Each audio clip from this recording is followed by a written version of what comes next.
Welcome everyone, and thank you for joining Painting with Picasso's Grapevine. My name is Leanna Hahn, and I'll be your host and your teacher for today.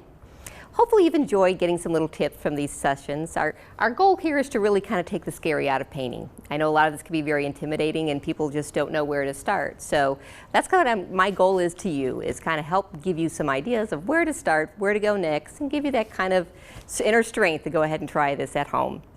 So today we're going to have some fun. We've kind of got like a real active, lots of messy kind of painting going on. So we're going to paint this flower, and if you notice, it's very monochromatic. So we're just sticking to the blues and whites. We are going to start with a blank canvas, and we're going to be layering on some really kind of fun, drippy paints. And I hope that what you kind of glean from this particular painting session today is that you can, again, create a very intricate, very involved, beautiful painting without really having to know how to draw very specifically. A lot of these images are very generic. We've got some nice shaped leaves, and we've got a generic kind of shape on the flower, but other than that, just a lot of activity. And your eye isn't drawn to it. It just kind of creates an ambiance or a complement of the center focal point, which is the flower, but it's fun. So what we're going to do is we're going to start out with, as I mentioned, our blank canvas. And our supplies that we'll need for today, we're always going to start with our paintbrushes. I have a kind of a medium-sized rounded paintbrush, and I have a second one that is very squared. We really could probably get away with just using the one paintbrush, but I have two just to kind of move between the blue and the white. Again, we're using our acrylic paint, and we're going to be using white and phthalo blue. Always have on hand your cup of water and then a dab rag, something to kind of dab off the water so it doesn't drip away, although we're going to be doing a lot of dripping today, so it should be a lot of fun. So what we're going to do is we're going to start off with a layering approach. You'll find that when we work with acrylic paints, we do layering. So you kind of look at the original and say, okay, what's in the background, what's in the foreground? So you'll notice here there's a lot of dripping that's going on in the background. So we're going to start with that first. And then we're going to bring in the flower, and we're going to add a couple layers to the flower and kind of start you on that layering. And then we'll kind of touch on our leaves and just kind of generic nature that's kind of going on here. So as always, we don't finish our paintings here today, but we kind of get you going to the point where you can kind of continue on home and finish it on your own time. So I will start with that medium rounded brush. I'm going to go ahead and dip this into the water. Now, unlike what we do normally, I am going to be adding a lot of water. So I'm going to start out by mixing some water into my paper plate, just kind of getting it liquefied, because we want to create that dipping effect, that nice dripping effect going down your canvas, so we need to do that with some water. So I'm just going to start by putting a couple splotches on the canvas, not really too specific in nature. And then what I'm going to do is kind of come back directly working with my water cup and adding more water to each one of these little blots. And what we're doing is we're just kind of letting it drip down the canvas, just creating that back layer of drips. If you remember, there was a lot of activity, a lot of noise, nothing really specific to draw your eye's attention to, but this is how we achieve that.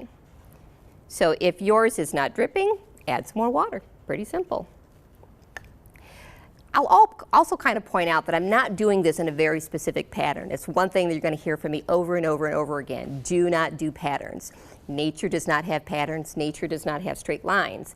And when you see straight lines, your eye is drawn to it. And you can't figure out what's wrong with it, what's off, and not understanding why it's not feeling pleasing to the eye. So make sure that they're very random. Now, I'm not worrying about too much in the center here, because that's where our focal point or our flower is going to go. And if you're finding that it doesn't drip all the way down to the end, no problem, but if you wanted to, just add a little bit more water. It'll continue to drip down and add that nice streaky feel. So, got a lot of nice drips going on there. Now, normally what you would do is you'd go ahead and let this dry and then continue on to your next step. For the sake of continuing on, I have brought with me another canvas that has already have that drippy effect, so we can kind of continue from here.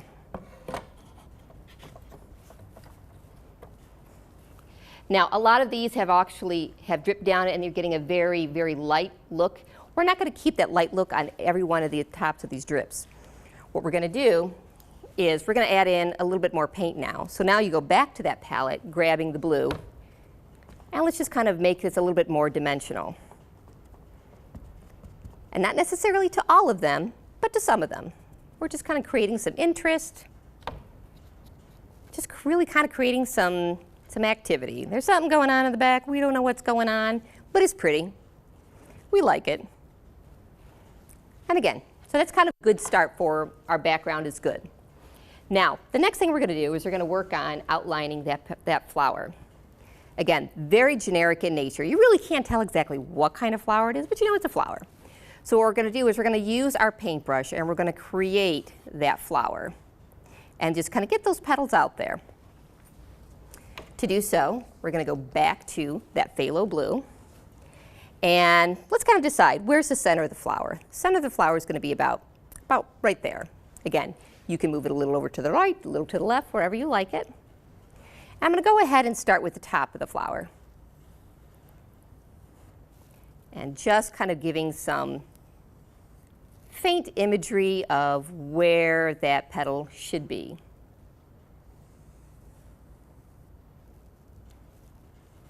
Continuing to go ahead and outline that. Pretty easy. We can go right over all that dripping that we have on the bottom. Now let's kind of decide, okay, we're going to put our stem here, and then we'll kind of put the image of our leaves.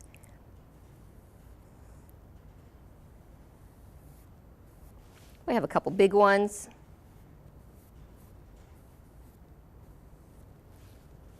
And we'll have a couple small ones.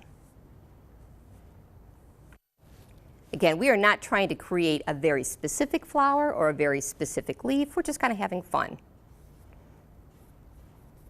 So don't feel like you can't get the image right or the size right or the shaping right. It's okay. Now what we're going to do is we're going to go ahead and color in those petals.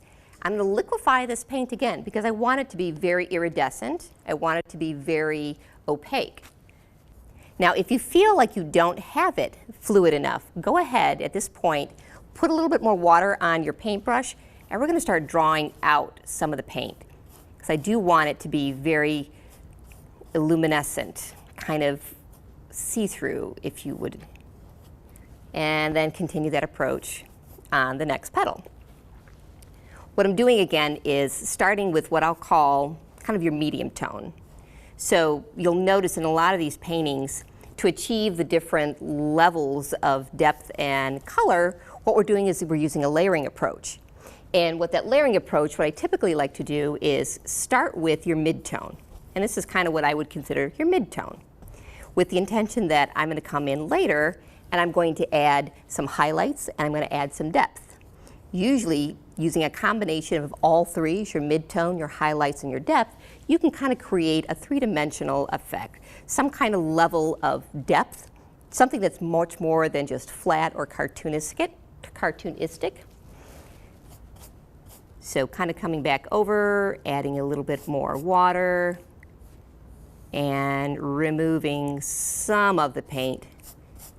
As you can see, it starts to become a little bit more see-through. So while we're doing that, what we're going to do is we're going to kind of add in a little bit more dimension on the side.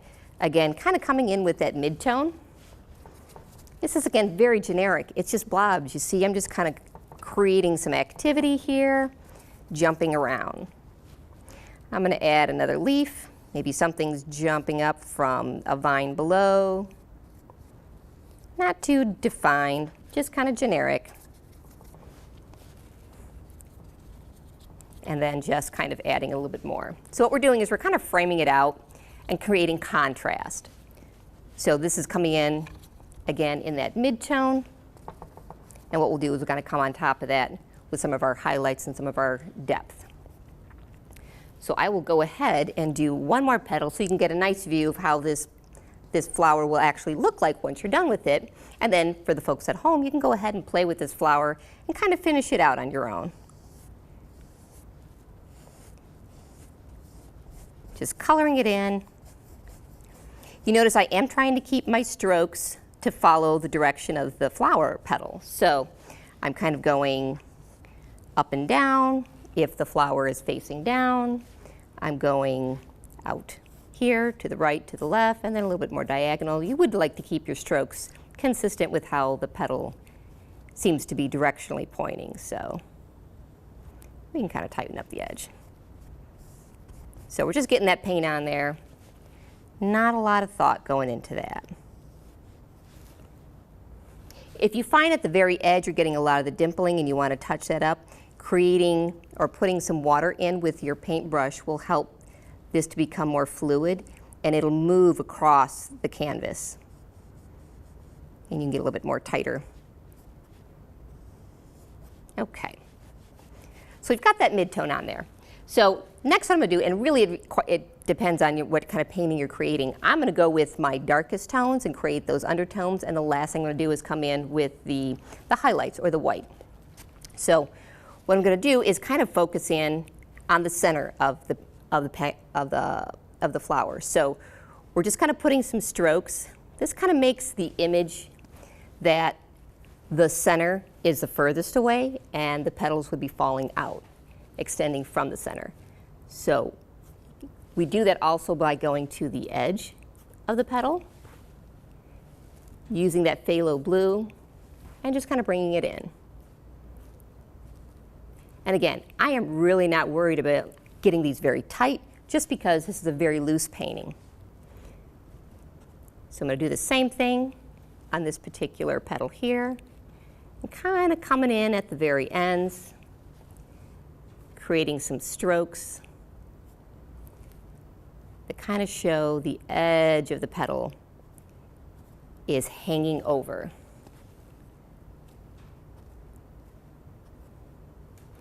Now I'm not using a lot of pressure on my brush, very light.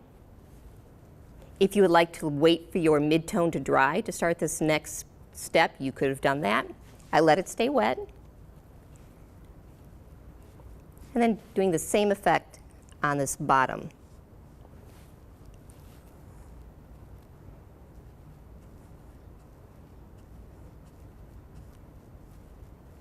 Now you'll notice too, my strokes are not going straight up, they're going kind of curved. And look what it's doing, it's actually creating the effect that that petal is hanging over. So that's how you achieve that effect. So take a step back now. This is what we always have to remember to do. Take a step back, take a look at things. How is it looking? Where do I need to fix it? Where do I need to add more? And make those assessments as you go along. Now, the next step, I'm going to go ahead and wash out our blue from the paintbrush, and I'm going to move into some of that white. And this is where I'm going to start adding in some highlights into our petals, and just kind of creating some interest. So adding a few strokes here, perhaps a stroke at the top. Again, I always refer to this as the flashlight effect. If you had a flashlight and you were pointing it on your painting, where would the light fall and where would the shadows fall? So if I were pointing it at the top, that's more than likely where those light elements would fall.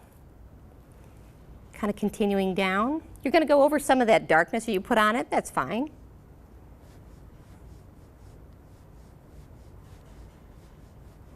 And remember, we did a lot of emphasis on the bottom of this petal, so if you want to show that the middle section is pointing upwards, go ahead and focus some of your highlights right here.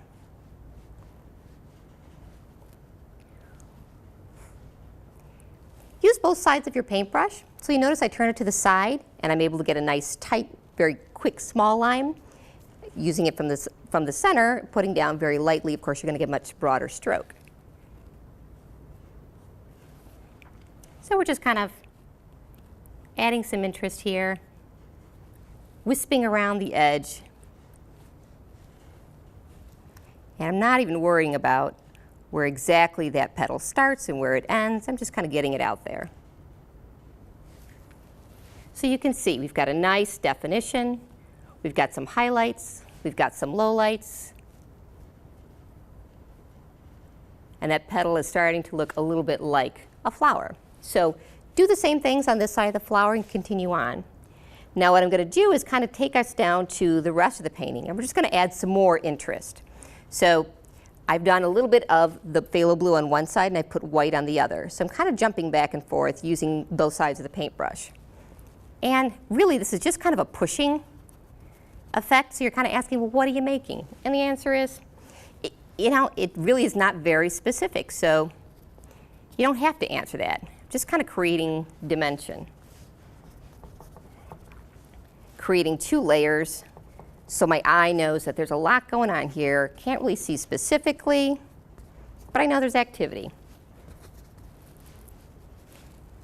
So placing some more of the darker blue and then coming in right on top of it with the lighter blue. And then topping it off with a little bit of white. So maybe that could be a very circular flower over here. We don't need to know what kind of flower it is. We just know there's some activity. And then coming down into your leaves. You can finish up your leaves by adding in some nice coloring in. Again, using the same approach, if you did your midtones, you could highlight with your white and then bring in undertones with your dark blue. Just kind of filling those in. Again, you notice I'm really not worried about what's the shape of this leaf. I'm just kind of getting it out there. Now that I had that first layer on there, the second layer really kind of creates and completes the shape, or whatever I would like it to be. Then as well, don't forget, let's kind of go back in on top of our stem. Just kind of finish that. You notice, again, I'm not worried about being very specific. I can even kind of come in with a little bit of white.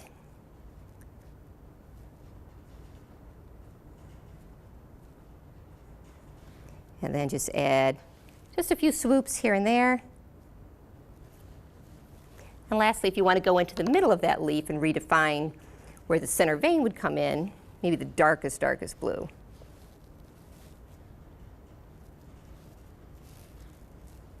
There you go. Now, the last thing that we're going to do that people really, really enjoy over at Picasso's Grapevine is we're going to do a little bit of splatter painting. So I'm going to tell you how to do that without destroying your kitchen or your living room or your dining room or wherever you're painting at home. So I'm going to start again by putting a lot of water into, I'm going to choose white, and you can actually do either. So you can splatter in white and blue and both, so either or both.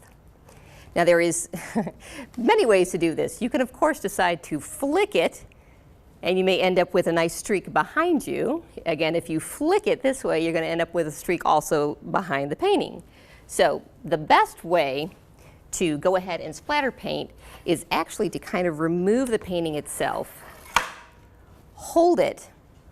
Once you've got a lot of nice water in your paint, just kind of set it down on the ground and flick it down. This way you can kind of control what the angle of the painting is, and you won't get it all over your shoes or your carpet or your kitchen table or your children or your cat. And what you're going to notice here is it just kind of adds to the activity. Again, not very specific, but just kind of creates a dimension. And you'll find that this is a lot of fun. You can't mess this one up other than getting it all over. As far as the picture goes, you see it gives it nice creativity, nice dimension, and just a lot of activity going on. So we really enjoy that. It's a lot of fun. I hope you found something very helpful for today's session.